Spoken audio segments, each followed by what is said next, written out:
ufalme wako ufike, utakalo lifanyike duniani kama mbinguni.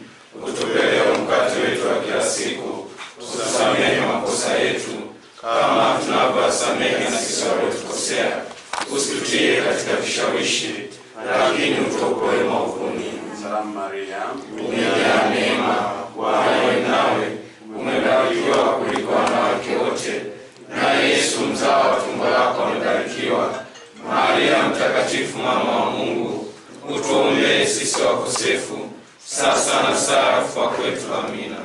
Roho mfariji mwema, mwenye kila kitu chema, uje kutuangazia na imara kututia, tuyashikie mafundisho, tuyashike mpaka mwisho.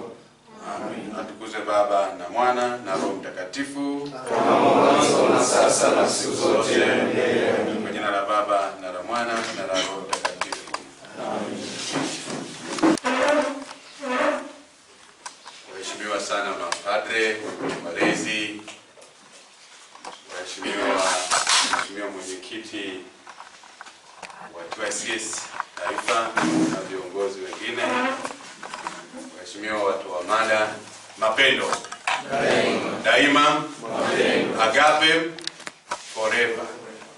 Basi nipenda kuchukua nafasi hii kwa niaba ya mkurugenzi wa taifa kuwakaribisheni ninyi nyote kwenye kongamano hili ambao tunataka kulianza mwaka jana, na leo tunakuwa na semina ya kwetu. Tusikilize semina ambayo watu wa mada wako tayari mbele yetu watakao tuambia. Cha maana ni kwamba tujue tumefika kwa ajili ya nini. Tusikilize yale ambayo wakufunzi wetu watatuambia, tuyaandike, na tukielewa yatusaidie katika safari yetu ya baadaye. Mapendo daima, almahaba almahabuba. Hicho ni kiruga tu ambacho tuliwahi kwenda nje ya nchi, sasa tukakuta kumbe mapendo yao nchi hiyo wanasema almahaba, alafu watu wanaitikia almahabuba, almahaba. Kwa hiyo ni mapendo daima, mapendo.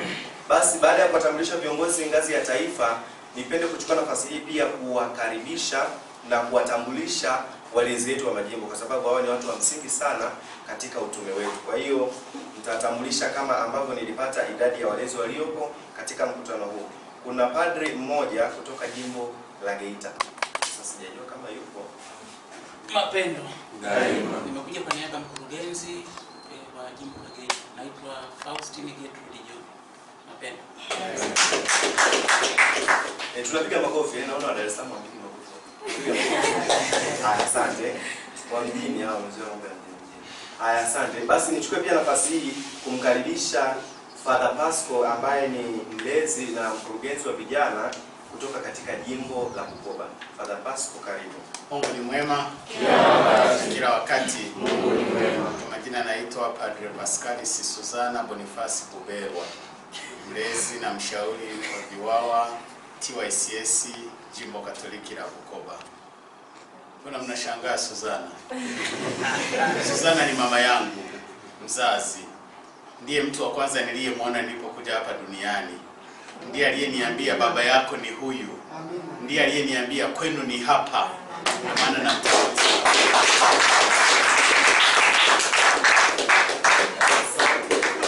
Basi baada ya kupokea utambulisho mfupi kutoka kwa Padre Pasco ambaye ni mkurugenzi wa vijana katika jimbo la Bukoba, nichukue nafasi hii kumkaribisha baba padri kutoka jimbo la Tabora. Jimbo kuu la Tabora. Kama yupo au mwakilishi mlezi. Basi hayupo, sawa, hamna shida. Kutoka jimbo la Iringa. Mapendo daima. Padre Protas Cheula kutoka jimbo la Iringa, mlezi TYCS. Kutoka jimbo la Mbeya. Mapendo daima. Msifu Yesu Kristo. Padre Didas Paulo Chawele, mlezi TYCS jimbo kuu la Mbeya. Mapendo daima. Unaona baadhi ya watu mnashangaa Didas labda hajali nafasi kwa hiyo kiwanda cha Father. Hapana, hiyo ni kiwanda cha watu wengine, lakini yeye pia anaitwa Father nani? Didas. Kwa hiyo sije mkampata. Sasa Father tunaomba nguo za nini? Za Mbeya. kumkaribisha amebaki mlezi mmoja ambaye pia ndiye baba yangu mlezi. Kwa hiyo nichukue nafasi hii kwa heshima na taadhima kumkaribisha Father Muya ambaye ni mkurugenzi wa vijana kutoka katika jimbo kuu la Dar es Salaam. Baba, karibu. Tumsifu Yesu Kristo. Ndio Michael Muya, jimbo kuu la Dar es Salaam, TYCS. Kumkaribisha baba padre ambaye amekabidhiwa na Father Minga kuendesha mkutano huu, kuendelea na utambulisho na kuwakaribisha watakao tupatia mada. Mapendo daima. Naomba mnipigie na mimi makofi. Asante sana mwenyekiti kwa utambulisho huo. Basi na mimi nijitambulishe, naitwa Padre Silverius Mwingira kutoka jimbo la Mbinga, ni mkurugenzi wa TYCS jimbo la Mbinga. Kwa kirefu jina langu naitwa Sili Silverius, maana yake siri sana usiseme.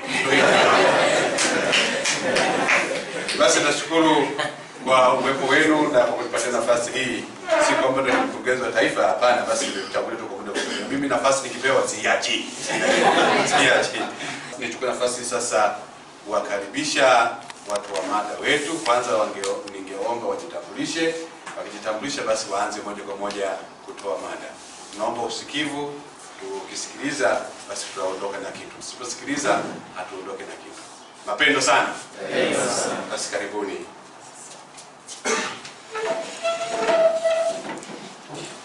Kristo. Mapendo daima. Mahabuba. Kwa jina naitwa Melanie Maziku. Jina langu ni Pascal Maziku, mume wa Melania.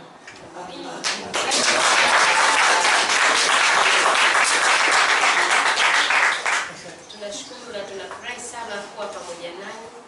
Kwanza kuwa pamoja na walezi wetu ni furaha kubwa, kwa sababu semina nyingine tunazoenda walezi anawezekana kawa mmoja, hata kama ni majimbo mengi wanawaambia vijana nendeni na tutakuwa na mwakilishi mmoja, lakini leo ni furaha, karibu walezi, tunaona uwepo wenu na mnajua nini ambacho vijana wetu watakipata. Na ndoa yetu ina umri wa miaka tunaelekea 19 sasa ifikapo.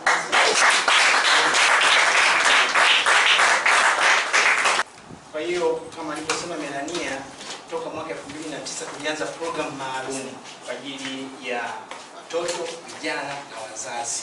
Kwa hiyo tulianzisha pia taasisi inaitwa Maternal Lives Tanzania, na unaweza kuingia kwenye YouTube hata matangazo mengine, kwa mfano ibada ya jana unaweza kuikuta kwenye YouTube Maternal Lives TV. Young Catholic Students ni kumleta Kristo katika mazingira ya shule, kumleta Kristo katika mazingira ya masomo yake, na kumleta Kristo katika ule umri wa maisha yake ya shule. Na kwa sababu hiyo mada ambazo tumepanga kwa siku ya leo, tutakuwa na mada mbili na zote tutaziendesha pamoja. Mada ya kwanza na mada ya pili, ili kuzingatia malengo ya Kardinali Kajin aliyeanzisha YCS. Mara baada ya vita kuu ya kwanza aliona kuna mapungufu sana, kwa sababu vijana wengi kipindi kama hicho, kwa mfano askari na wengine wafanyakazi, unakuta wanakosa nafasi. Unaona, kwa hiyo huyo Kardinali Kajin ndio aliyeanzisha pia Young Catholic Workers, wale wa vijana wafanyakazi. Huyo ndio alianzisha pia Young Catholic Students, kwamba wanahitaji hawa wawe na program maalum za kuwasaidia ili kumleta Kristo katika mazingira ya maisha yao, kwa sababu ilikuwa inaonekana kama wanakosa mchungaji wa kuwachunga. Kwa hiyo ndio akaanzisha, na yote hayo ukianzia mwaka 1922 23 huko, basi alianza yeye, kwa sababu alishiriki pia katika vitu, akaanza kuona kwamba vijana wanacho, kuna ombwe, vijana wanakosa mafundisho, vijana wanakosa mtu wa kuwasaidia kukua kiroho. Kwa mfano wale askari, kwa vijana askari, wale wafanyakazi wako huko, lakini watu wengine wanaenda jumuiya lakini wao wako makambini. Sasa nani wa kuwachunga kule, kuwasaidia kule? Kwa sababu unaalikwa umlete Kristo katika maisha yako ya ujana. Hivyo basi ni wajibu wako kumkumbuka Mungu katika ujana wako. Ya Mhubiri 12:1 ndio mada ya kwanza. Kumbuke Muumba wako, kumbuke Mungu katika ujana wako. Tunaambiwa tumkumbuke Mungu katika ujana wetu. Kumbuka Mungu katika ujana wetu kwa sababu kwanza yeye ni muumbaji wetu. Yeye ndo aliyetuumba. Tukisoma Mwanzo 1 tutapata mengi juu ya uumbaji. Aya ya 26 hadi ya 28. Mwanzo 1, Mwanzo sura ya kwanza aya 27 hadi 24. Mwenyezi Mungu anasema na tufanye mtu kwa sura na mfano wetu, kwa sura na mfano wa Utatu Mtakatifu. Kwa hiyo Mungu ndio ambaye ametuita. Hakuna ambaye alituma application hapa. Wote mlituma application kwenda shule, ukapelekwa na wazazi, lakini hakuna aliyeomba kwa Mungu aumbwe. Umeona? Kwa hiyo kwa upendo wa Mungu kutaka kutushirikisha, akasema basi tukaumbwa kwa sura na mfano wa Mungu kupitia wazazi wetu, na ulimwengu unaendelea na anaendelea na uumbaji kupitia familia. Na katika kutuumba huko basi ametufanya sisi tuwe sura na mfano wake. Lakini la pili, sisi ni mali yake. Kwa hiyo sisi hatuna thamani juu ya mengine yoyote yale, bali sisi Mungu ni mali yake. Kwa hiyo chochote ambacho tunakifanya katika maisha yetu tunapaswa kumtumaini yeye, tunapaswa kumuomba yeye, kwani yeye ndo aliyetupa kila jambo. Yeye ndo anayejua mipango aliyotupangia, tena ni ya amani na yenye kuleta furaha. Sisi kwa nini tunahangaika vijana? Wengi wetu tunaanza kufanya mambo yetu tukijua kwamba labda nimeamka asubuhi, nimetega alarm, nimeamka. Tunaona ni kwa ujanja wetu kwa kutega ile alarm. Hatujui kwamba sisi ni mali yake. Kuamka tu asubuhi tunapaswa kumshukuru na kumuomba yeye kwa tuweze kushinda salama, kwa sababu kuamka tu kule ni yeye ndo ametuwezesha. Kwa kila jambo tunalolifanya katika maisha yetu tunapaswa kumuomba yeye Mungu na atuongoze na kutusimamia katika maisha yetu. Mzaburi sura ya 24 aya ya kwanza hadi ya 5 anasema nchi na vyote vijazavyo ni mali ya Mungu. Kwa hiyo sisi, magari, majengo, mama, baba, mjomba, ng'ombe, kuku, yaani vyote ni mali ya Mungu. Kwa hiyo unatakiwa ukumbuke hilo kwamba kama vyote vinavyoijaza hii nchi ni mali yake pamoja na nchi yenyewe. Kwa hiyo na wewe ni wa Mungu, tena ni wa thamani. Anatuambia katika Isaya, tuna Biblia mmoja za kutusomea katika Isaya, nabii Isaya sura ya 43 aya ya kwanza hadi ya 5 amesema, mimi Mwenyezi Mungu niliyekuumba wewe, nikakuita kwa jina, mimi niliyekuburuku, Yakobo, Israeli. Nasema nimekuita kwa jina, usiogope. Msifu Yesu Kristo. Isaya sura 43 aya ya kwanza hadi ya 5. Lakini sasa Bwana aliyekuburuku, Yakobo, yeye aliyekuumba, Israeli, asema hivi. Naitwa Pius. Sasa badala ya Yakobo, badala ya Israeli, asema Pius. Lakini sasa Bwana aliyekuburuku, Pius, yeye aliyekuumba, Israeli, Pius, yeye aliyekuumba, Pius, asema hivi. Usiogope. Wewe unaogopa? Hapana. Maana nimekukomboa. Nimekuita kwa jina lako. Pius. Wewe u wangu. Wewe ni wa Mungu. Upitapo katika maji mengi nitakuwa pamoja nawe. Na katika mito haita kugarikisha.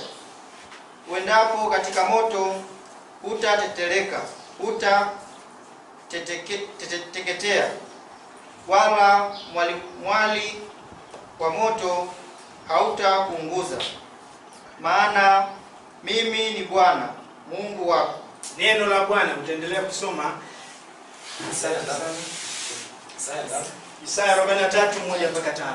Kwa hiyo Mwenyezi Mungu huyu ambaye ametuumba anatuambia, nyinyi ni mali yangu, nimekuita kwa jina. Sasa unaogopa nini? Muulize jirani yako, unaogopa? Anasemaje? Anaogopa. Unaambiwa usiogope kwa sababu Mwenyezi Mungu anasema wewe nimekuita kwa jina, hata ukipita kwenye milima na mabonde, upita kwenye moto utaungua kule kokote. Lakini kama unamtegemea, ndio maana mkumbuke Muumba wako siku za ujana wako. Na ndio maana tunaambiwa kijana na kuambia inuka. Ukikumbuka hii kauli, ukiinuka na kuweza kujitambua, utatambua nini Mungu amekupangia.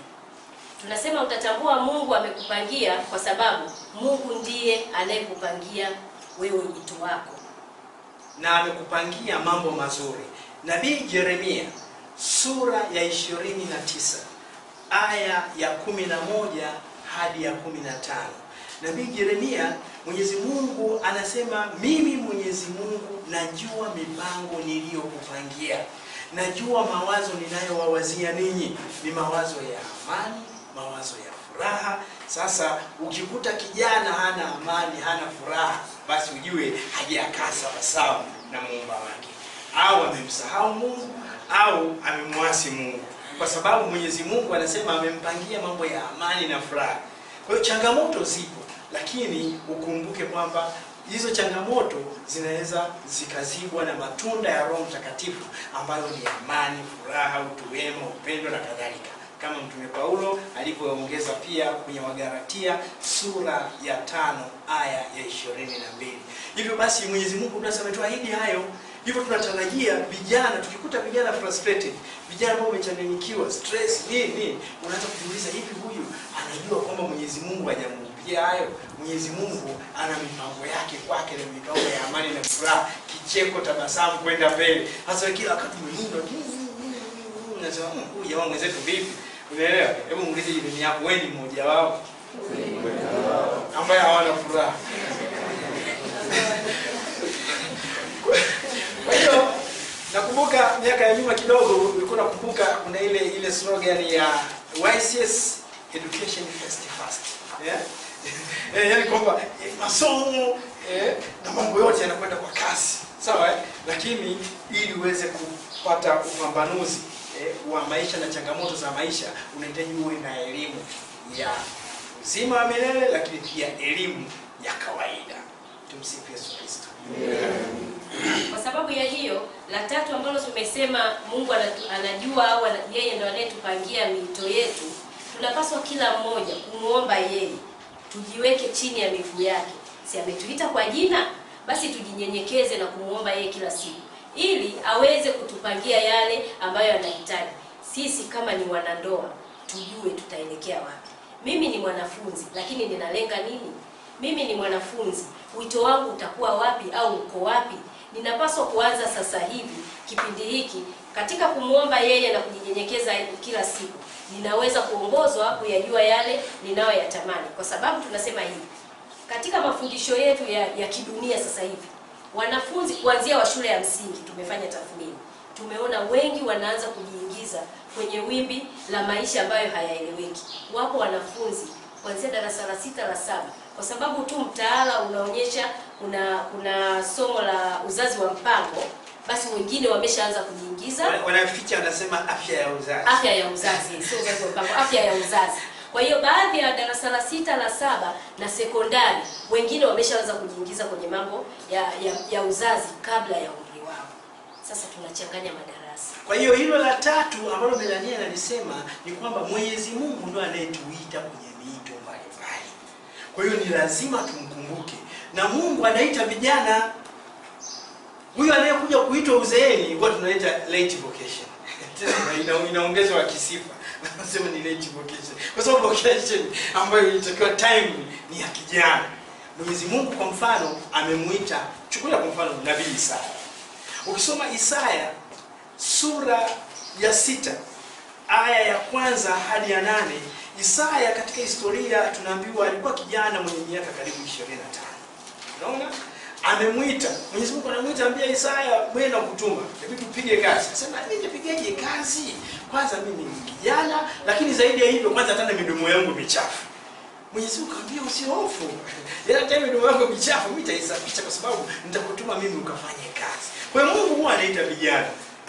Kwa hiyo ukisubiri uzeeni hayo mambo itakuwa imekula kwako. Kwa hiyo wewe katika kipindi chako cha ujana lazima ujue kama ilivyo miito mingine.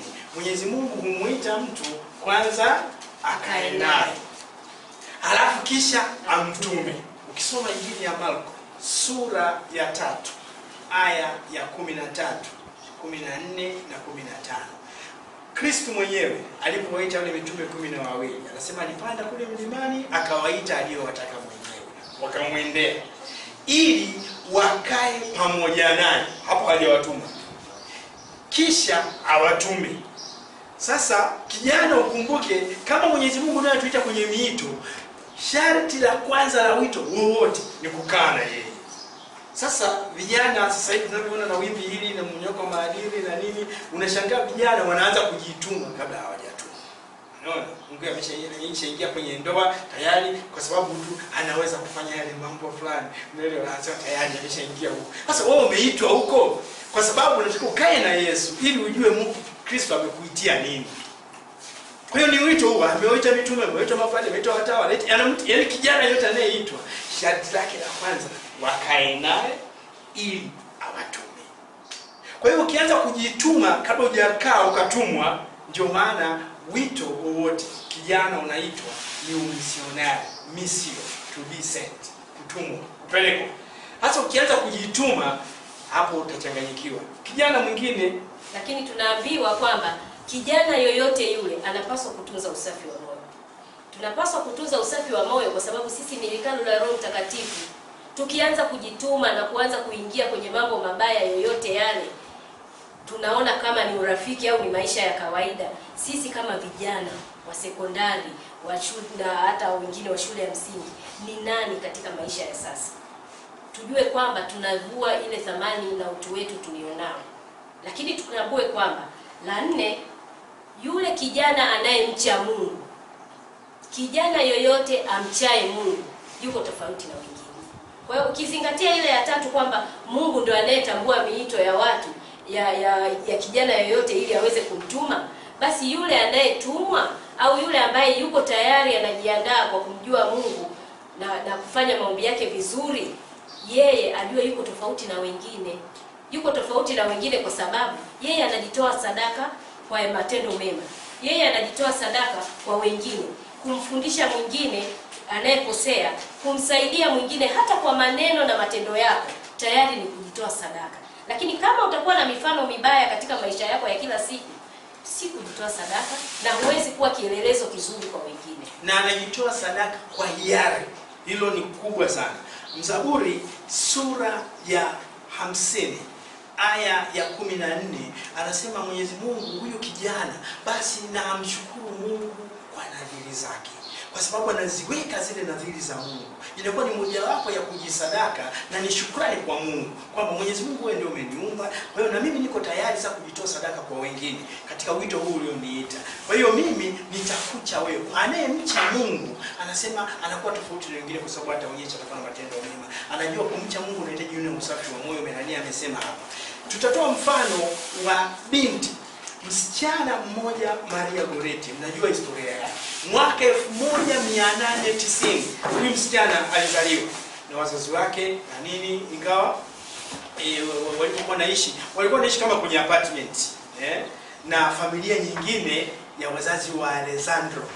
Sasa wazazi wa Alessandro, huyu Alessandro ni kijana mvulana, alikuwa na miaka 20. Huyu katika umri wa miaka 12, huyu Maria Goretti, huyu kijana alianza kumsumbua sana, mtaka mapenzi. Maana wewe nini umekaa tu hapo sio nini, mbona babu kubwa nini anashuka ngeli nini, sio tena kijana.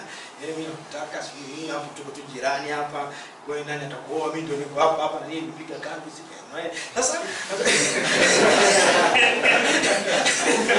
Sasa Maria Goretti akamwambia kwanza hili ni dhambi kwa Mungu. La kwanza hili. La pili, tukianza kuingia kwenye mambo ya kuzini huko sio nini, tutaikosa mbingu kabisa. Akamwambia mimi nakupenda lakini natamani twende wote mbinguni. Wewe unanipenda? Alexander akamwambia hapa nakupenda lakini haya mambo mengine Mungu nini tutajua huko mbele kwa mbele, lakini mimi nataka tule kwanza vitu nini afya hamna, haiwezekani. Unaelewa? Sasa katika kuendelea hivyo, mwaka akiwa na miaka kama 9 hivi ndio alianza kusumbuliwa. Maria Grace unajua tena anachukua msichana nini ni matiti nini onekana nzuri nywele nini kana kitu. Sasa huyu jamaa ndio akawa anachanganyikiwa kabisa. Alexander akamwambia bana haiwezekani. Akiwa na umri wa miaka 12 msichana huyu mwaka 1902 huyu jamaa uvumilivu uliisha. Akamwambia sasa bwana unatoa utoe. Unaelewa? Unaona? Alexander akakomaa anambia unatoa utoe, akamwambia mimi sitoi kwa sababu nataka kwenda mbinguni. Unaelewa? Hii ni dhambi.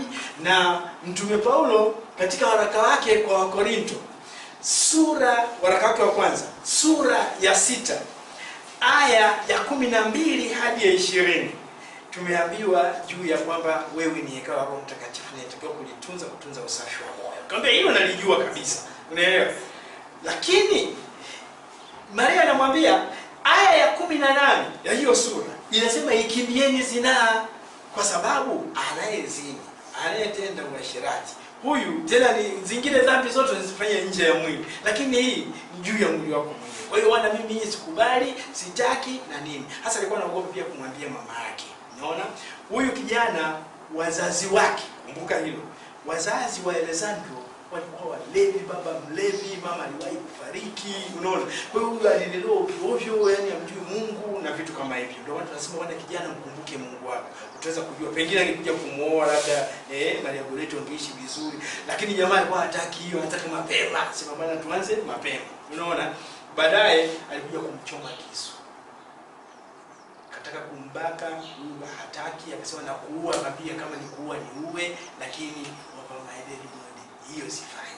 Jamaa alimpiga visu 9. Piga visu 9, akawa amezirai pale, akajua kwamba ameshaua. Akaenda kujichimbia ndani kwenye geto lake. Sasa baadaye huyu akaja kuzinduka, Maria Goretti ameshamwika damu, kazinduka, akaanza kupiga kelele, naomba nisaidie. Akajua kumbe hajafa, akaja kumuongeza vitano vingine. Kwa hiyo visu 14. Nini? Hataki kutoa. Toi. Ikawa hivyo. Wazazi walipokuja wakamchukua mpeleka hospitali, aliweza pia kuongea kwamba nani aliyefanya hivyo, kwamba ni Alexander, na wakamtafutia pia padri. Ndio maana ni vizuri sana tuwe karibu na mababa wa kiroho. Wakamtafutia padri katika kumhamisha, kumpa huduma hiyo katika terminal hiyo, ile terminal akamwambia samehe. Hata Kristo amekufa kwa ajili yetu. Kama kweli unakufa Maria Goretti kwa sababu hiyo, basi Mwenyezi Mungu yuko pamoja naye. Akamwambia mimi kwanza nimemsamehe Alexander na natamani na yeye tukutane mbinguni, tukakutane mbinguni kwa sababu mimi lengo langu lilikuwa 29 mbinguni. Kwa hiyo nimsamehe Alexander na mambo ndio yakawa hivyo. Kwamba heri kufa kuliko kutenda dhambi. Basi wale wa chama cha mito wanajua hilo. Kwa hiyo tunataka kukueleza tu ili kwamba kwa sababu tunaitwa kuwa safi, na kijana mcha Mungu huwa hata matendo yake ni tofauti. Kijana mcha Mungu hata matendo yake ni tofauti. Na tujue kwamba katika kuwa kwako na matendo tofauti, wewe ni chachu ya wengine. Leo uko hapa, chochote utakachokipata. Tumeambiwa sisi ni Wakristo wabatizwa. Tunajua kwamba katika kubatizwa kwetu tunashiriki nafasi ngapi za Ukristo? Za Kristo. Tunashiriki nafasi ngapi? 3. Hebu tujizitaje hizo nafasi 3. Ofisi 3 za Kristo. Ni zipi? Ukuhani, ufalme na unabii. Tunashukuru kwa hiyo. Sasa katika nafasi hizi 3 tupo hapa. Mwingine anaweza kukwambia mimi nikitoka hapa, natamani niwahubirie watu kile ambacho nimekipata toka siku ya kwanza hadi ya mwisho. Lakini yawezekana usiweze kusimama kwa vijana wenzio utakapokuwa kwenye mikutano ya vijana na kuweza kuambia kile ambacho umekipata. Si wote wenye karama hiyo. Lakini yawezekana kwa matendo yako au vigrupu vidogo ambavyo utakuwa umekaa, washirikishe kile ambacho umekipata. Na wale ambao unawaona ndio tuko nao sambamba, anamcha Mungu, lakini kuna kona nyingine ambazo unamuona anaenda ndivyo sivyo. Mshauri. Yale matendo ya huruma, kwenye matendo ya huruma ya kiroho, kushauri ni wajibu wetu sisi Wakristo wabatizwa. Ukimshauri mtu mmoja umeokoa roho za watu wengi, kwa sababu na yeye ataanza kushuhudia yale ambayo umemtendea. Ujue kwamba utaokoa wengi katika kushauri kwako. Kwa hiyo tunachokipata chochote katika maisha yetu ya kila siku, ni semina au mafundisho yote tunayoyapata, tusikae nayo, tusiwe wa binafsi. Tunaporudi tuwashirikishe na wengine. Hapo ndipo chachu yetu, hapo ndipo ile nguvu ya Ukristo wetu, utofauti wetu utakapoonekana kwa wengine. Wanasema biashara asubuhi. Kwa hiyo tunapoambiwa umkumbuke Mungu wakati wa ujana wako, ndio hiyo biashara asubuhi. Kwa hiyo ni kipindi sasa cha kuwa karibu zaidi na Mungu, kwanza ili aweze kukuonyesha wito wako sahihi. Na kwa nini ufanye sasa? Kwa sababu sasa ndo wakati, na usingoje kesho. Tena leo. Si ndio? Ukisoma waraka kwa Waebrania sura ya 3 aya ya 7 inasema leo. Wewe usingoje wala usifanye moyo wako kuwa ngumu. Waebrania 3:7. Kama wale sio walifanya shughuli zao ngumu na nini, nikaapa kabisa nikakasika, nasema hawa hata mbinguni hawatafika. Sasa ukishaambiwa ni leo, haya wanayoyasikia leo tunawashirikisha. Sisi tunashirikisha pia kutokana na uzoefu wetu, lakini tunashirikisha kutokana na changamoto ambazo tunazikutana katika mashauri na vijana, mashauri na wanafamilia, mashauri na wanandoa. Tunakutana na kesi hizo nyingi, tuanza kuona kumbe mtu anaweza kama amekaa najua bado mimi umri wangu bado, hujui siku wala saa. Sawa? Jambo la 6 hilo, kwamba hujui siku wala saa. Hakuna anayejua utakufa lini. Kwa hiyo kulikuwa na ile notion, mtu anajua kwamba mimi nitaishi, maana wameandika wanasema kwamba mtu ataishi miaka 70 au 80. Zaburi ya 90, mmoja anaweza kusoma. Zaburi ya 90 aya ya kwanza hadi ya 10. Ile aya ya 10 inatuambia kwamba Mwenyezi Mungu Bwana, siku zetu za kuishi hapa ni chache. Lakini mtu leo kijaliwa leo kuishi hata miaka 70. Ila utaandika aya ya kwanza mpaka ya 12. Zaburi sura ya 90 aya 9. Maana siku zetu zote zimepita katika hasira yako. Tumetowesha miaka yetu kama kite. Siku za miaka yetu ni miaka 70, na ikiwa tuna nguvu miaka 80. Na kiburi chake ni taabu na ubatili. Neno la Bwana, tutaendelea kusoma. Anasema siku zetu ni miaka 70 au 80, ukiwa na nguvu. Nguvu zipi? Nguvu, wanateolojia wanatuambia kama Bwana wetu Yesu Kristo mwenyewe alivyokuwa ameahidi. Soma kama Matendo ya Mitume sura ya 1 aya 8, ukisoma Injili ya Luka sura ya 24. Kristo alipomwambia ile mitume alipokuwa anaondoka, akamwambia sasa mkakae huko katika chumba cha juu. Huko mtakapokuwa huko, msubiri mpaka mtakaposhushiwa Roho Mtakatifu. Roho huyu atakapowashukia mtajazwa nguvu.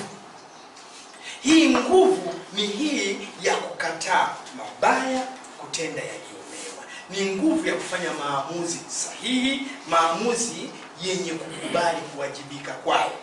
Kwamba naamua hili kwa sababu niko tayari kuwajibika na matokeo mazuri na mabaya ya hilo nililoamua. Kwa hiyo wanasema informed and responsible decision. Yaani nafanya maamuzi yenye uelewa wa mapana na marefu ya hicho ninachotaka kukifanya, lakini yenye hiari ya kukubali matokeo ya hicho ambacho naamua kukifanya. Kwa hiyo unapopata nguvu, unapata nguvu ya Roho Mtakatifu. Kuna mapaji 7: hekima, akili, elimu, ushauri, ibada, nguvu na uchaji wa Mungu. Sasa kama kuna nguvu humu, ni hii nguvu ya kusaidia usonge mbele, kupambana na changamoto, kupambana na majaribu, kupambana hata na mambo mengine ambayo yanaweza kukudeviate. Sisi tunaambiwa tuko katika safari, si ndio Bwana? Tuko kwenye safari ya hija. Tuko katika safari ya hija. Na kama tuko katika safari ya hija, tunatakiwa kila siku kuwa tayari, na utayari wetu pia tunapaswa kuwa na chakula cha akiba. Chakula chetu cha akiba sisi kila siku ni masakramenti ambayo tumejaliwa.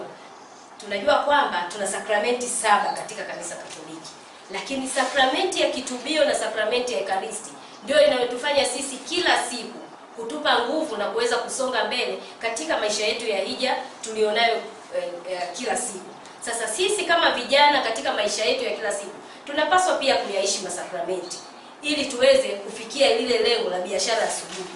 Katika kumkumbuka Mungu, biashara yako ya asubuhi kila siku unamwomba yeye, na kila siku tafuta namna ya kuweza kupata huduma ya masakramenti ili uweze kufikia safari yako vizuri na katika kuomba au kuutamani ule utakatifu. Na hili limekuwa changamoto sasa kutokana na wingi wa madhehebu mbalimbali. Wengi wanakuja sasa wanaanza kutupotosha. Kristo anasema nawaonya mbele, kwa sababu watatokea makristo wa uongo, watatutoa hata sisi wateule. Injili ya Mathayo sura ya 24 aya ya 24 hadi 28. Yesu alisema watakuja makristo wa uongo, watafanya hata miujiza, watawaambia mambo mbalimbali. Sasa hivi vijana wengi wametolewa katika maisha ya sakramenti. Unaishije kwa mfano bila sakramenti? Kwa sababu unahitaji mpamba. Kama wewe unakubali uko kwenye safari ya hija kuelekea mbinguni, hili kanisa linalosafiri, acha wenzetu wote warani waliko mbinguni tayari. Sasa sisi tunaosafiri tunahitaji kuwa na chakula.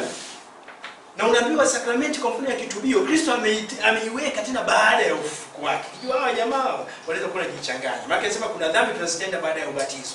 Ndio mafundisho rasmi ya kanisa, kadiri ya katekisimu ya kanisa Katoliki. Kwa hiyo kama mtu anaweza kutenda dhambi baada ya ubatizo, anahitaji sasa sakramenti ya kitubio.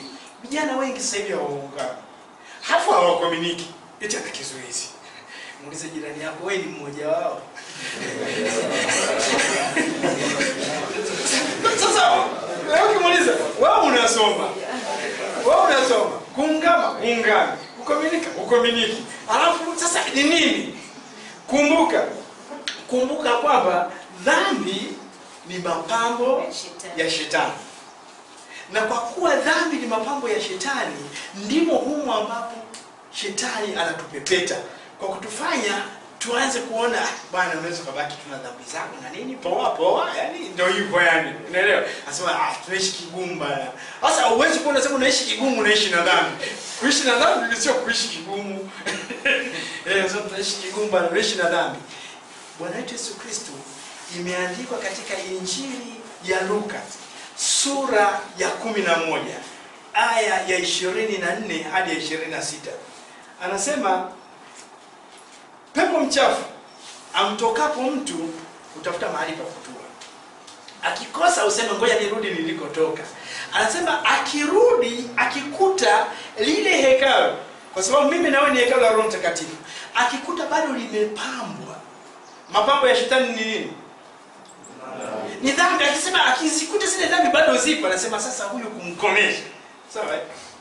Sasa huyu kumkomesha, ngoja nikalete wenzangu wengine 7 wabaya zaidi kuliko mimi.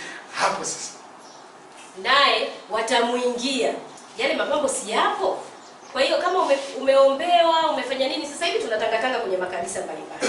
Wanatuambia huko kwenu wakufai, mnaenda kuungama kwa mapadri. Wale mapadri ni nani? Si watu tu kama sisi. Na sisi tunaona kweli. Tunaona mpaka vijana huko wanakimbilia huko. Tunaona na kweli nenda kuungama kwa padri. Kwani waliokufa walipokanyaga mafuta kule sina vijana. Vijana wako tena, tunaambiwa na Wakatoliki wengi walikuwepo. Kwa hiyo ataenda kule, ataombewa, yule pepo atatoka. Si amemtaja Kristo? Tunaambiwa kila atakayetaja jina la Kristo, kila atakayetaja jina la Kristo ataokoka. Sasa wale ni manabii kwa sababu wanataja jina la Kristo. Pepo saa zile atatoka. Si amemtaja Kristo, atatoka, ataenda kukaa hata pale mlangoni tu. Atakusubiri. Yale mapambo si bado yapo? Hana uwezo wa kutoa dhambi. Kwa hiyo wewe utakapoombewa, ukitoka pale, unafika nje, lile pepo linatangatanga pale, linatafuta sehemu ya kutua. Halipati. Linarudi kwa mdau wake. Linakuta yale mapambo ya shetani bado yapo, zile dhambi. Anasema, hapa sasa ngoja nikatafute wenzangu wengine wabaya kuliko mimi. Wanarudi wanakuingia. Na ndio pale tunapoona kwenye maandiko tunaambiwa hali ya yule mtu inazidi kuwa mbaya. Mfano mzuri ulikuwa wa Injili ya Marko sura ya 5. Nakumbuka kuna jamaa alikuwa na mapepo 2000. Sisi kabla tujajua tunasema hivi inawezekanaje, au kama fiction, yani kama stories za nani. Kumbe ni mambo ya halisi. Kwamba huyu jamaa alipata mapepo 2000. Yanaweza kafikaje 2000? Kwa mfano huu ambao Yesu amesema, kwa sababu si kwa sababu ya utakatifu wa mtu au kwa sababu yeye ni Mkristo ndio anaweza katoa mapepo. Hata wasiomjua Mungu, hata ambao hata wasio wafuasi wa Kristo, anaweza katoa mapepo kwa jina la Yesu. Ndio tunapenda mtofautishe ninyi hilo. Kwa sababu sasa hivi vijana wanatangatanga wakifikiri kwamba eti ukikuta mtu anafanya muujiza kwa jina la Yesu kwamba yeye ndio yuko na Yesu vizuri. Unaelewa? Au ndio huyo ambaye yani Kristo ndio anamsikiliza. Hapana, ni kwa sababu ya lile jina. Na kama haitoshi, unaweza kusoma Injili ya Marko sura ya 9 aya 38 mpaka ya 40. Marko 9:30 mpaka 40, mitume wenyewe walienda kushtaki kwa Yesu. Wanasema Bwana Yesu, tumemkuta jamaa mmoja ambaye kwanza sio mfuasi wako, ni mpinga Kristo, lakini alikuwa anatoa mapepo kwa jina lako. Tukamkataza kwa sababu sio mfuasi wako. Yesu akamwambia nyinyi mkikuta namna hiyo msimkataze kwa sababu sikatumia jina langu. Na mnakumbuka mahali pengine amesema kwamba si kila mtu anayeniita Bwana Bwana. Sasa tujue hayo. Watu wengi wameondolewa katika maisha ya sakramenti kwa kufuata hiyo miujiza. Kwa hiyo miujiza haikufanyi wewe kuwa mtakatifu, kwa sababu miujiza inaweza kufanywa hata na mtu ambaye ni mpinga Kristo. Umeona? Kadiri ya maandiko. Sawa? Sasa wameshtaki hivyo kwa sababu mtu yeyote anaweza kutoa mapepo. Hata wewe unaweza kutoa mapepo kwa sababu ya jina la Yesu. Hili jina ni kubwa, kutoka Filipi 2:1 mpaka 17. Naambia ni jina kubwa hili. Aya 11 kwamba hata kila goti litapigwa huyu Kristo. Sasa kwa sababu jina lake ni kubwa, liweze kufanya miujiza mingi jina hili. Lakini kwa nini huyu anayevitumia ndio wao muone ni wa maana zaidi? Kwa hiyo watu wamefika mahali wanaanza kuwadharau mababa, wanaanza kuwadharau mapadri wetu. Kwamba mapadri hao wafanye muujiza. Sasa muujiza, imani kwanza haiji kwa miujiza. Mtume Paulo aliandikia Warumi sura ya 10 aya 9 mpaka ya 17 akisema imani huja kwa neno. Kwa hiyo ni bora mtu awe na kuhutubu zaidi, awe na kuhubiri zaidi ili awafanye watu wamjue. Warumi 10:9 mpaka 16. Yaani kwamba uwe mtu anayeweza kuwahubiria watu wamjue Mungu, kwa sababu jambo msingi kubwa la kwanza ni watu wamjue Mungu, wampende, wamtumikie, wafike mbinguni. Kwa hiyo sasa miujiza ndio imeanza kuwatoa watu wengi kwenye reli. Ndio Kristo anasema nawaonya mbele, tazama hata wateule mtadanganywa. Kwa sisi tunawaomba zingatia maisha ya sakramenti. Ungama kila wakati unapojisikia katika hali hiyo. Pokea Ekaristi Takatifu kwa sababu itakusaidia uweze kuwa na nguvu. Kwani mwili si kitu. Yesu kwenye alipokuwa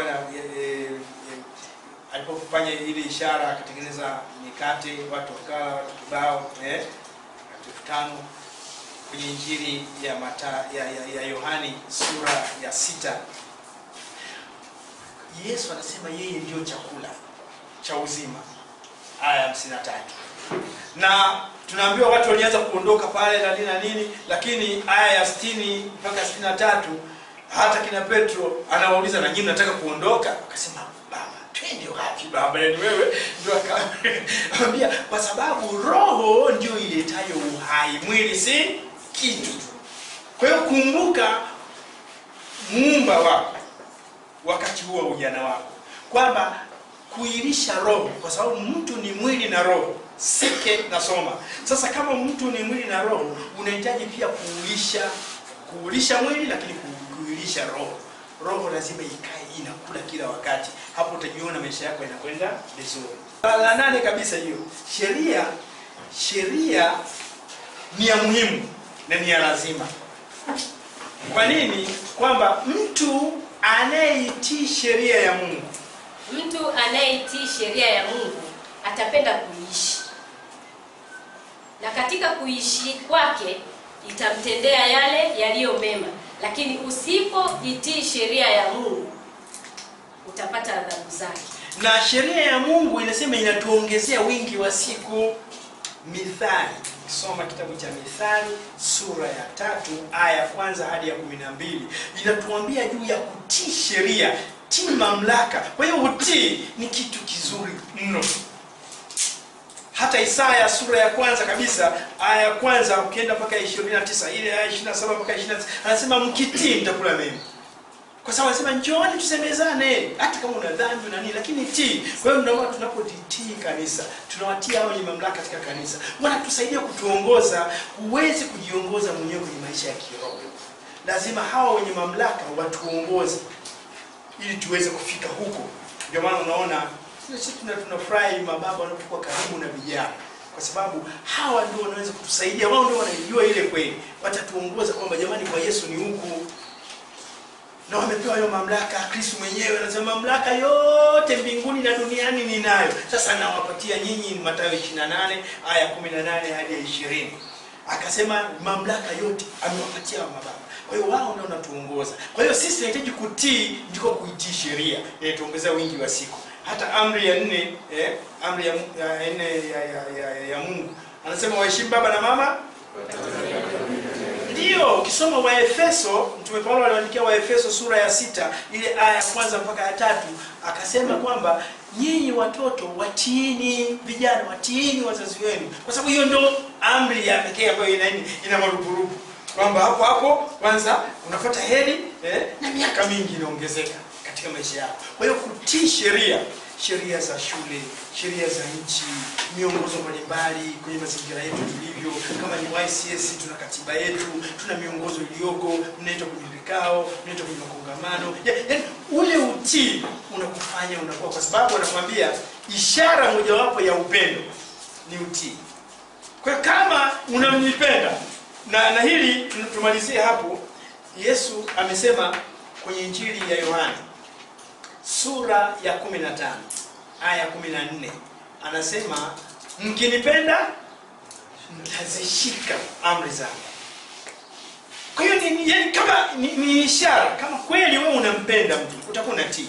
Mimi wanajaribu mara moja kutingine na koma Melania akiniambia kitu basi inabidi yani utii, kwa sababu yani kama unampenda kweli, unaelewa, utatii hata hayo ambayo mnajadiliana, utatii yale ambayo mmepanga ili muweze kuyatekeleza na vitu kama hivyo. Tena imani bila matendo imekufa, Yakobo 2:17. Lakini pia tunaambiwa bila Yesu, bila Mungu hatuwezi kitu na hakuna maisha. Kabisa. Yesu anasema yeye ndio mzabibu wa kweli. Sisi wote ni nani? Ni matawi. Injili ya Yohani sura ya 15 aya ya kwanza hadi ya 14. Sasa ile aya ya 5 Yesu ndio anasisitiza, anasema bila mimi hamwezi kufanya lolote. Mwambie jirani yako, bila Yesu huwezi kufanya lolote. Sasa ni sababu umkumbuke Mungu wako siku za ujana wako. Sasa kama bila Yesu utakwendaje? Kwa hiyo bila kumkumbuka huwezi, masomo utaona magumu, maisha yanakuwa kuchanganya, kaoe inashindikana, olewa basi inashindikana, biashara zinagoma, yani kila kitu unaona hakiendi kwa sababu umemwacha Yesu. Yesu ndio njia, kweli na uzima. Yohana 14 aya 6. Sasa kama yeye ndio njia, kweli na uzima, ina maana anatupeleka kwenye ile kweli yote, na ina maana bila yeye tutakanyaga miwaya, tutatembea gizani. Na ndio maana Zaburi ya 119 Melania, Zaburi ya 119 aya ya 105 hadi ya 107 anasema neno lako ni taa ya miguu yangu. Kwa hiyo kijana unaambiwa bila Yesu, huyu Yesu ambaye yeye amesema yeye ndio taa, yeye ndio mwanga, yeye ndio nuru, bila yeye tutembea gizani. That's the ndio philosophy. Ndio falsafa iliyoko hapa. Anaposema bila mimi hamwezi lolote. Hasa kama gizani utafanya nini? Huwezi. Unahitaji mwanga uweze kuona nini na vitu kama hivi.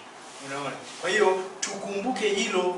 Kwa hiyo sisi tunaalikwa pia kuwa Kristo mwingine kama vijana. Kwa hiyo unahitaji nini uwe Kristo mwingine? Unahitaji sasa uwe Kristo mwingine. Kwa sababu wewe ni mbatizo. Sisi walei tunashiriki hizo ofisi 3 za Kristo. kwa sababu tunashiriki ukuhani, unabii, lakini tunashiriki pia utawala.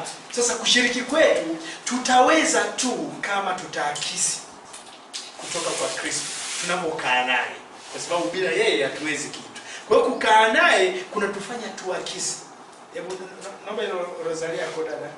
Kuna rosari nayo ng'aa. Zile kuna mwenye rosari zile nao usiku. Ziko simple tu zile. Hata hii rosari kama hizi rosari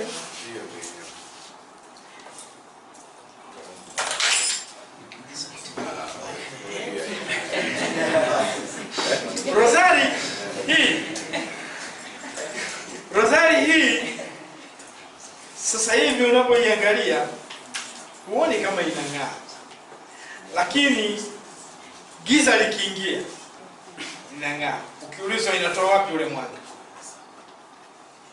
Sayansi inatuambia hivi, hii rosari huwa inapata mwanga kutoka kwenye jua. Kwa sasa hizi unaiona kama ipo tu imepoa poa. Hamna, iko kazini hapa. Kwa hiyo inanyonya jua, inahifadhi. Inaakisi ule mwanga, inahifadhi. Unaelewa? Kichuka giza na hii inatoa ile jidai yani. Na hii inapandisha mabegi na mimba. Unaelewa? Sasa kijana kwa hiyo kijana tunakutarajia kijana na wewe baadaye unatakuwa na nini? Unabimba kwa sababu uko karibu na Kristo.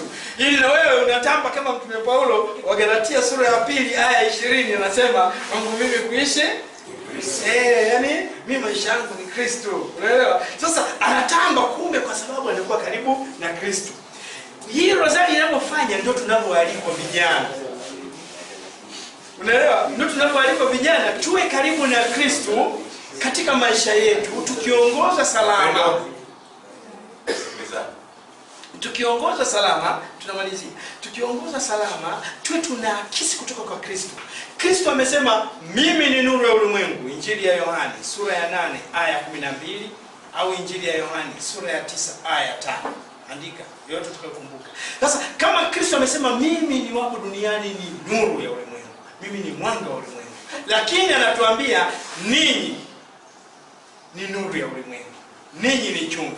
Jana tulisomewa kwa Injili ya Mathayo sura ya 5 aya 13 hadi ya 16.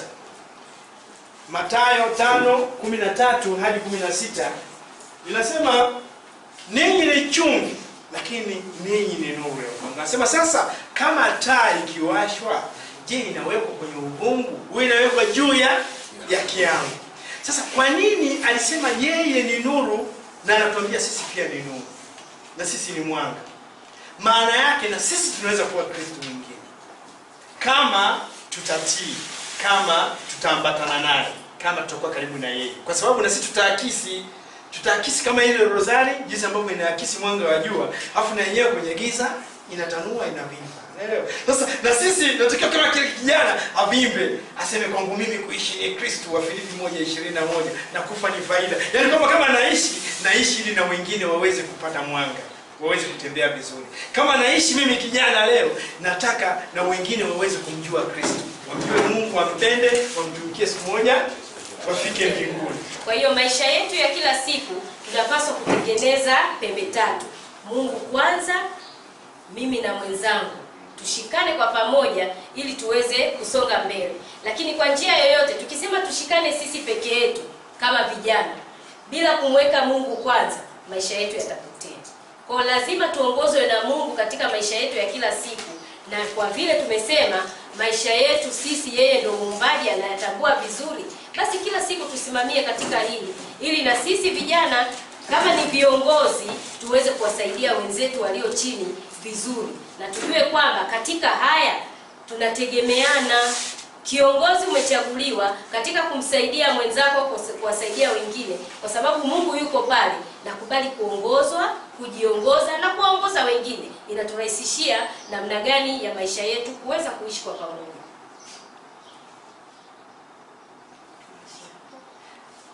Tunamalizia hivi kwamba kwa kuwa sote tumeitwa, kila mmoja anatakiwa ajue kuwajibika.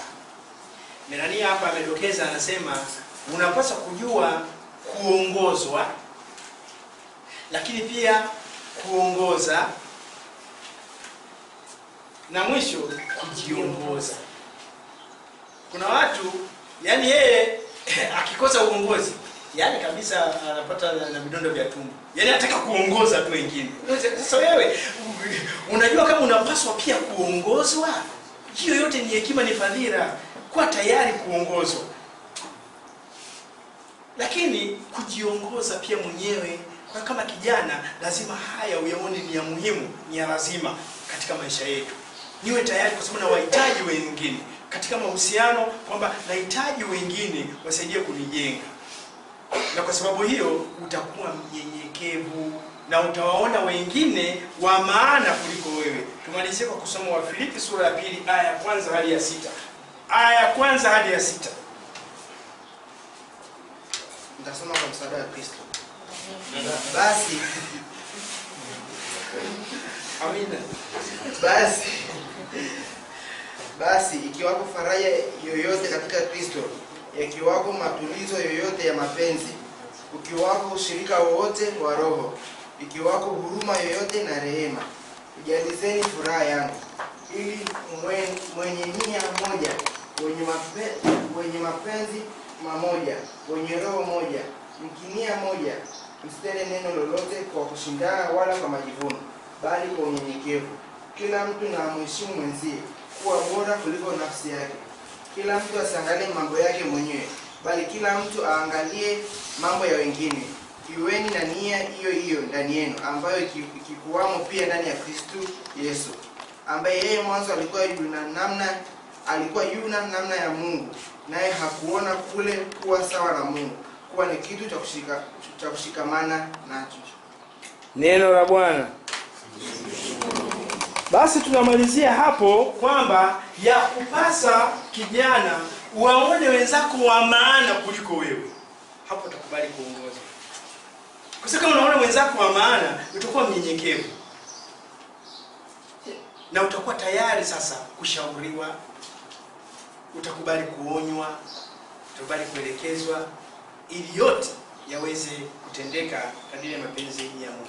Tumsifu Yesu Kristo.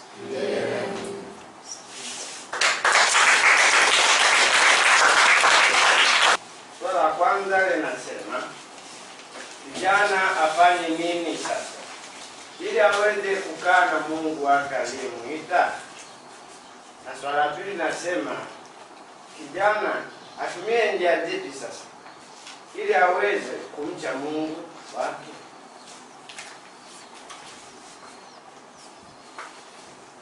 Tumsifu Yesu Kristo. Tuwe tunajibu moja kwa moja au tuchukue maswali mawili matatu? Tujibu moja kwa moja. Sawa. Kristo. Swali la kwanza mwenzetu anatuambia sasa afanye nini ili aweze kukaa na Mungu. Maana tumesema kwamba ukae na nani? Na Mungu. Kama Injili ya Marko sura ya 3 aya 13 hadi ya 15 ilivyosema kwamba Kristo anapowaita watu anataka wakae naye ili aweze kuwatuma. Sasa anasema nikae naye. Swali alilouliza ni kama lile kijana aliyemuuliza Yesu. Akamwambia Yesu, Injili ya Marko sura ya 10 aya 17 hadi ya 21. Anamwambia Yesu, nifanye nini ili niweze kupata ufalme wa mbinguni? Maana tunachotaka tukakae naye. Formula ya kwanza tunaipata Ufunuo, kitabu cha Ufunuo sura ya 3 aya 20 hadi ya 21. Yesu anasema nasimama mlangoni nikibisha hodi. Ufunuo sura ya 3 aya 20 hadi ya 21. Yesu anasema niko nasimama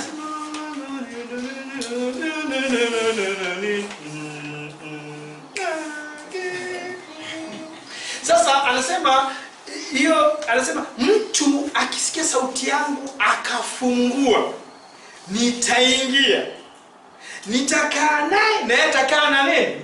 Na mimi. Na haya ameyasema pia kwenye Injili ya Yohana sura ya 15 aya ya kwanza mpaka ya 8. Anasema hivi, kama vile yeye ni mzabibu wa kweli na sisi ni matawi. anasema mkikaa ndani yangu na mimi nikikaa ndani yenu. Sasa anataka maneno yake, sawa, maneno yake yakae ndani yetu. Hapo ndipo tutakuwa na fursa ya sisi kukaa ndani yake. Na anasema kama vile Baba alipokaa ndani yangu na mimi nikaa ndani yake. Kwa hiyo huku kwenye Ufunuo 3:20 kwamba kama vile mimi nilivyojaliwa kuketi, kwa hiyo huyu ambaye atanifungulia mlango nitaingia, nitakaa naye na yeye nitamjalia kuketi pamoja naye, kwa sababu ametaka nifanye nini? Nikae naye kabisa. Unaelewa? Sasa kufungua mlango ndiko huko tunarudi kwenye maisha ya sakramenti. Kwa hiyo anabisha, tunaambiwa katika maisha ya dhambi, mimi na wewe ni hekalu la Roho Mtakatifu. Waraka wa kwanza wa Korinto sura ya 6 aya 15 mpaka ya 16. Na ile aya 20 anasema mmenunuliwa kwa bei mbaya. Mmenunuliwa kwa thamani, si ndio? Kwa damu ya Kristo. Kwa hiyo muitumie miili yenu kwa ajili ya kumtukuza Mungu. Sasa anasema kwa sababu sisi ni hekalu la Roho Mtakatifu, unapotenda dhambi basi Kristo huwa anaanza kubisha hodi, kwa sababu Kristo hawezi kukaa kwenye dhambi. Umeona? Unapokuwa na dhambi, yale ni mapambo ya shetani. Sasa Kristo anaanza kubisha hodi, nifungulie, ili ni hekalu langu. Unapoenda kuungama, unasafisha, ndio unafungua mlango, unafanya maungamo yako mazuri, hatua 5 6 za maungamo, kadiri ya katekisimu na mafundisho ya kanisa, kwamba lazima kwanza ujute, uone ubaya wa dhambi kama mwana mpotevu. Injili ya Luka sura ya 15 aya 12 na kuendelea. Kama mwana mpotevu alipofanya, sema alipozingatia moyoni aliona ubaya, akasema sasa nitaondoka. Hatua ya pili, uamue kuacha dhambi. Sasa dhambi basi. Mwambie jirani yako, sasa dhambi basi. Yaani unaposema hivyo ni hatua muhimu sana ya kukusaidia wewe ukae na Yesu. Kwa sababu dhambi ndio uasi, na dhambi ndio ambayo inatoa nafasi ya Yesu kukaa na wewe. Hatua ya 3 anasema sasa nitaondoka, nitarudi kwa Baba. Unaona? Nitarudi kwa Baba, na huko kurudi kwa Baba tenda kumwambia Baba, nimekosa mbele yako na mbele. Kwa hiyo msamaha kwa wenzako na wale wote wanaokukosea na nini, ni kitu cha muhimu kabisa. Kumuomba Mungu Roho Mtakatifu akukumbushe dhambi zako, kwa sababu kwenye Injili ya Yohana sura ya 14 aya 26 na kuendelea kwamba Roho Mtakatifu atatukumbusha yote. Muombe Mungu Roho Mtakatifu akupe na nguvu. Kuna watu wakienda kwenye kiungamio, afika kwa padri, hata anaanza kumwambia padri na ungama na nizo zisahau. Sasa umezisahau vipi wakati unazikumbuka? Unaelewa? Sasa hapo aliyetenda si wewe, sasa unaungama ambazo umezisahau zipi wakati wewe ndio umetenda dhambi. Kwa hiyo mzaburi anatusisitiza ili tuweze kukaa na Yesu. Zaburi ya 32 aya ya kwanza hadi ya 11. Nimelijibu kidogo kirefu. Lakini pale kwenye kuomba msamaha pia tunapoombana misamaha, tunaambiwa kwamba unapomuomba mwenzako msamaha, omba unapomwambia mwenzako nimekusamehe, msamehe kabisa 100%. Ukimwambia mwenzako nimekusamehe lakini sitakusahau, bado umeweka kisasi. Ukisali sala ya Baba yetu, tunasali vizuri, tukisali vizuri pale tunaambiwa tusali kidogo ili tukumbushane vizuri. Nasema Baba yetu uliye mbinguni. Injili ya Mathayo sura ya 6 aya 9 mpaka ya 14.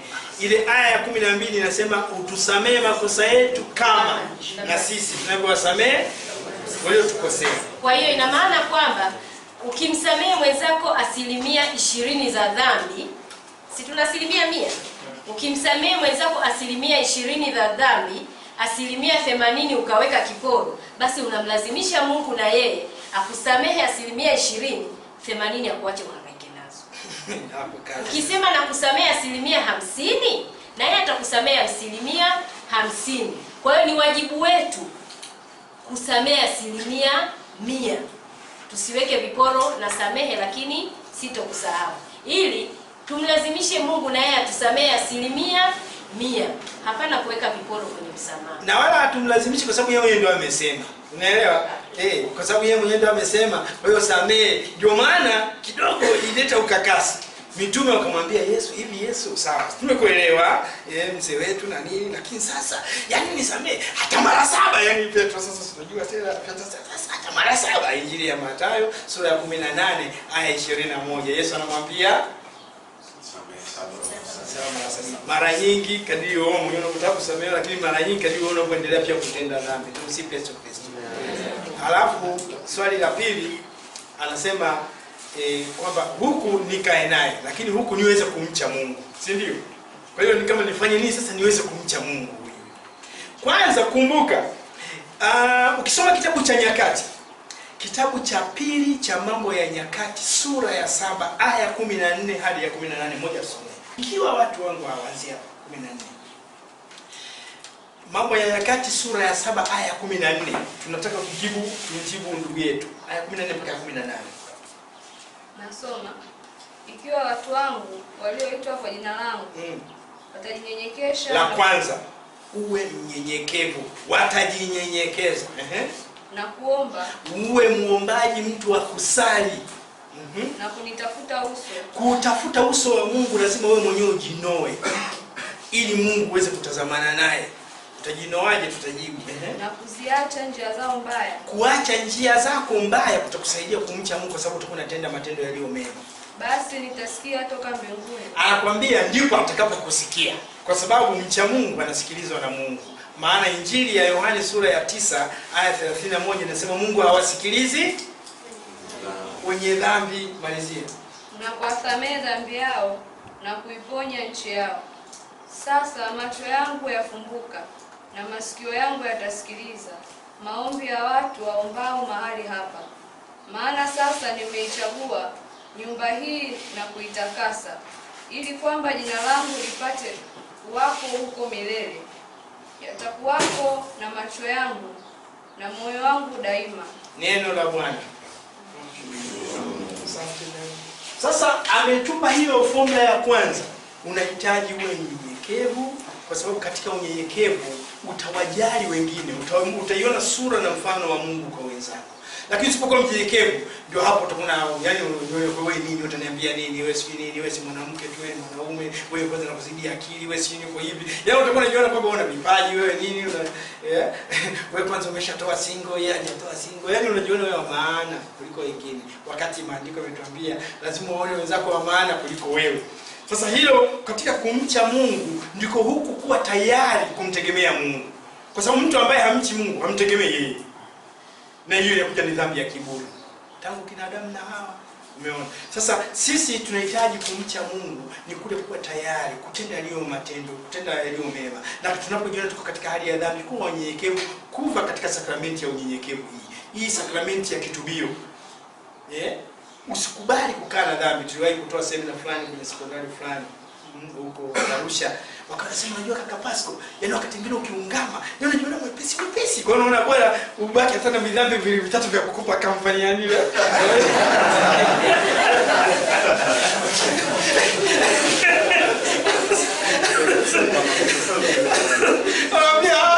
Dhambi zote ziondoke wewe. Sikali baki na dhambi. Ndio hicho sasa katika kudanganyana, unakuta mtu anaweza kama baki na dhambi anasema sasa unajua unakuwa mwepesi sana ili kama unataka kwenda mbinguni pia ni ile kwa sababu umeshaungama. Sasa ni bora ubaki zile za ubaki hapa duniani, unaelewa? Eti dhambi za kukupa kampani kubaki duniani. Tumsifu Yesu Kristo. Tumejibu sawa sawa. Swala kwanza. Tumelenga sasa hivi sio kwamba wote ambao watambuje kama sana. Wengine tu sana. Ila sasa namna gani ya kutambua wito wangu? Bado hujajua. Umekuwa naomba ufafanuzi wangu. Utajuaje kwamba mimi na wito wa daraja takatifu? Utajuaje kwamba mimi na wito wangu? Ni biashara gani au ni kitu gani kwa mimi nafaa kwenda huko na huko kanisa? Swala langu la pili, nilikuwa nauliza kwa nimelenga moja kwa moja nadhani katika wito wa tatu. Umeelezea kuhusu wito ukasema kwamba wito ni kama sauti ya Mungu, si ndio? Swali kwa ni kwamba kama ni sauti ya Mungu kwa mwanadamu, kwa nini kufuatilia mpaka sasa katika kanisa Katoliki kuna vitu ambavyo unaona ni tofauti kidogo vinapinga hizo vitu? Kwamba kwa mfano kwa padri kuna vigezo ambavyo vinaangaliwa. Kwa mfano kuna baadhi ya mshahara kuambiwa nadhani kwa baadhi ya mashirika kwamba achukue kwa mfano kwa kilema anaweza kuhusu kwa padri. Mfano kwa mwanaume labda ukiwa labda tuseme labda ni nyimbo za sehemu sio hawezi kuwa padri. Je kama na wito nafikiri kufanya kile kitu lakini kanisa linizuia. Je nifanye nini? Asante. Maswali yake mawili makubwa na mazuri kabisa, kwa sababu ndio kipindi hiki tumeambiwa Mungu anaita nani? Vijana. Tutafanya hesabu za kujumlisha na kutoa. Sawa Moja. Nimesema utaimba, utasema, utatenda mimi ninavyofanya. Sawa? Moja. Jumlisha. Moja. Ni sawa sawa. Na mbili. Jumlisha. Mbili nyingine. Ni sawa sawa. Na nne. Jumlisha. Nne nyingine. Ni sawa sawa.